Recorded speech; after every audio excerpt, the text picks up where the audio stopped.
வணக்கம். படிக்கும்போது தூக்கம் வருதா? அப்போ இந்த வழிகாட்டி உங்களுக்கு தான். இது எப்படி ஜெயிக்கிறதுன்னு நாம இப்போ பார்க்க போறோம். வாங்க, எப்படி விழிப்போட படிக்கிறதுன்னு பார்க்கலாம். புத்தகத்தை திறந்தாலே போதும் உடனே தூக்கம் கண்ண கட்டுதா? இது உங்களுக்கு மட்டும் இல்ல, நம்மள நிறைய பேருக்கு இருக்கிற ஒரு பெரிய பிரச்சனை தான். படிப்புல கவனம் வைக்கலான்னு பார்த்தா இந்த தூக்கம் நம்மள பாடாப்படுத்துது. அது எவ்ளோ கஷ்டம்னு எனக்கு நல்லாவே தெரியும். ஆனா கவலைய விடுங்க, இதுக்கு ஒரு தீர்வு இருக்கு. அதுவும் நீங்க நினைக்கிறத விட ரொம்ப ரொம்ப சிம்பிள். சரி வாங்க, விழிப்போடு கற்போம்ங்கிற இந்த வழிகாட்டில இருக்கிற சில சூப்பரான, அதே சமயம் ரொம்ப ஈஸியான டிப்ஸை நம்ம பார்க்கலாம். சரி, விஷயம் நாம படிக்கிற இடத்த சரி பண்ணணும். நம்மள எப்பவும் விழிப்பா வச்சிருக்கிற மாதிரி ஒரு இடத்த எப்படி ரெடி பண்றதுன்னு பார்க்கலாம். நீங்க நம்ப மாட்டீங்க, நம்மள சுத்தி இருக்கிற இடத்துல பண்ற சின்ன சின்ன சேஞ்சஸ் ஒரு பெரிய இம்பாக்ட உருவாக்கும். பார்க்கறதுக்கு இந்த டிப்ஸ் ரொம்ப சிம்பிளா இருந்தாலும் இதுக்கு பின்னாடி ஒரு சின்ன சயின்ஸ் இருக்கு. இப்போ மங்கலான வெளிச்சத்துல இருந்தா நம்ம மூளை என்ன பண்ணும்? மெலட்டோனின்னு ஒரு ஹார்மோனை சுரக்க ஆரம்பிக்கும். அதுதான் நம்மள தூங்க வைக்குது. அதுவே நல்ல பிரைட்டான வெளிச்சம் இருந்தா அந்த ஹார்மோன் சுரக்கிறது நின்னுடும், நாமளும் ஃப்ரெஷ்ஷா விழிப்போட இருப்போம். அதே மாதிரி தான் சேர்ல நிமிர்ந்து உட்காருங்க. பெட்ல உட்காந்து படிக்கவே கூடாது. சேர்ல உட்கார்ந்தா நம்ம உடம்புக்கு ஒரு சிக்னல் போகும், ஹேய் இது வேலை நேரம் அப்படின்னு சொல்லி நம்ம கவனத்தையும் அது அதிகப்படுத்தும். ஓகே, இப்ப நம்ம படிக்கிற இடத்த பக்காவா மாத்தியாச்சு. அடுத்து நம்ம உடம்ப எப்படி எனர்ஜியோட வச்சுக்கிறதுன்னு பார்க்கலாம்.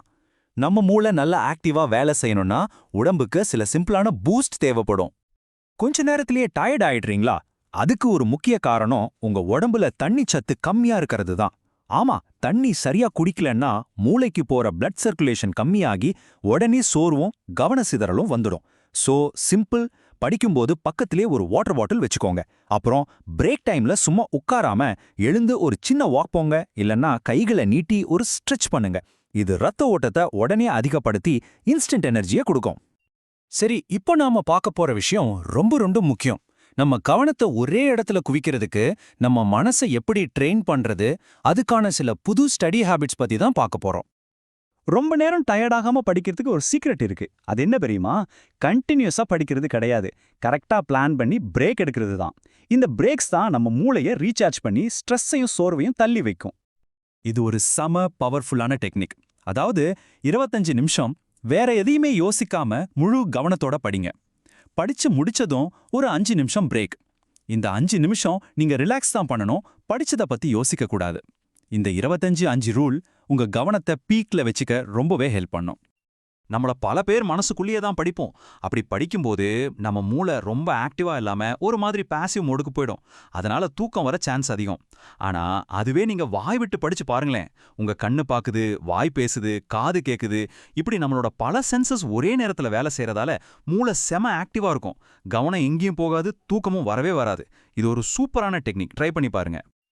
இப்போ கடைசியா ஆனா எல்லாத்தையும் விட ஒரு முக்கியமான விஷயம், நம்ம இதுவரைக்கும் பார்த்த எல்லா டிப்ஸும் உங்களுக்கு ஒர்க் அவுட் ஆகணும்னா முதல்ல நீங்க இதை செஞ்சே ஆகணும். அது என்னன்னா, ஒவ்வொரு நாளும் ராத்திரி குறைஞ்சது 7-8 மணி நேரம் நல்லா தூங்கணும். போதுமான தூக்கம் தான் நம்ம நல்லா படிக்கிறதுக்கான ஒரு ஸ்ட்ராங்கான ஃபவுண்டேஷன். சரி, இப்போ நாம கிட்டத்தட்ட முடிவுக்கு வந்துட்டோம். பாத்தீங்களா, இதெல்லாம் ஒன்னும் பெரிய ராக்கெட் சயின்ஸ் இல்ல, ரொம்ப சிம்பிளான விஷயங்கள் தான். இதை இன்னைக்கே ஆரம்பிங்க. சின்ன சின்ன மாற்றங்கள் தான் நாளைய பெரிய வெற்றிகளுக்கு வழிவகுக்கும். நாம பார்த்த இந்த சிம்பிளான பழக்கங்களை நீங்க விடாம கன்சிஸ்டன்டா ஃபாலோ பண்ணீங்கன்னா போதும், படிக்கும்போது வர்ற தூக்க கலக்கம் கண்டிப்பா குறைஞ்சிடும். இதுல முக்கியமான மேட்டரே அதுதான், கன்சிஸ்டன்சி. ஒரு நாள் செஞ்சுட்டு விட்டுடாம தொடர்ந்து பண்ணணும். சரி, நாம இப்போ நிறைய சிம்பிளான மெத்தட்ஸ் பார்த்தோம். இதுல நீங்க முதல்ல எதை ட்ரை பண்ண போறீங்க? சும்மா யோசிக்காதீங்க, ஏதாவது ஒண்ண இன்னைக்கே ஆரம்பிங்க. உங்க ஸ்டடி டைமை இனிமே இன்னும் ப்ரொடக்டிவா மாத்துங்க.